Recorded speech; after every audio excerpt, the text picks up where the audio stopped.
ملت حوزه غرب کشور، درد شما درد ماست.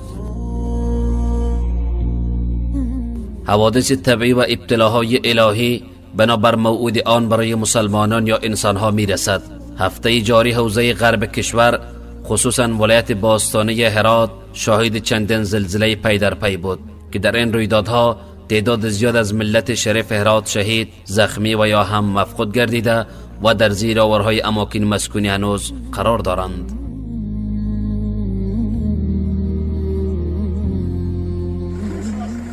تیم‌های امدادرسان از ولایت‌های همجوار برای نجات و کمک نمودن به متضررین حادثه شتاب کردند و با برادران متضرر خود شانه به شانه برای نجات آنها گام نهادند و در ساعات نخست چرخبال‌های مربوط به وزارت محترم دفاع ملی به پرواز درآمده و برای کمک رسانی با متضررین شتافتند و نیز هم اکنون تمام مسئولین امارت اسلامی در ساحه حضور دارند. تیم‌های صحی نیز از ولایت هلمند جهت کمک رسانی برای مصیبت زدگان اعزام گردیدند. بنابراین خواستیم از مراجع مربوطه دولتی برای رساندن خدمات بهتر سهولت‌های وسیع را فراهم نمایند تا برای متضرر این حوادث کمک‌ها به طریقه احسن رسانیده شود و همچنان از بنیادهای خیریه، تاجران عزیز، مراجع کمک رسان دولتی، مؤسسات خیریه و دیگر افراد، اشخاص و گروه‌های خیررسان تقاضامندیم تا به کمک و همکاری برادران مصیبت زده خود شتافته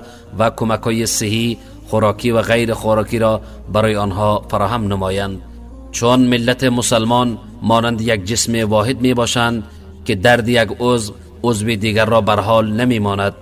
ما هم در غم و اندوه برادرانی که در حوزه غرب کشور متضرر گردیده اند و خصوصا هراتیان عزیز که بیشتر از همه عزیزان، بستگان، اعضای محترم فامیلشون را از دست داده اند اظهار غم شریکی نموده و از رب لایزال برای شهدا جنت الفردوس و برای زخمی ها شفای عاجل و کامل و برای بازماندگان صبر جمیل استدعا داریم.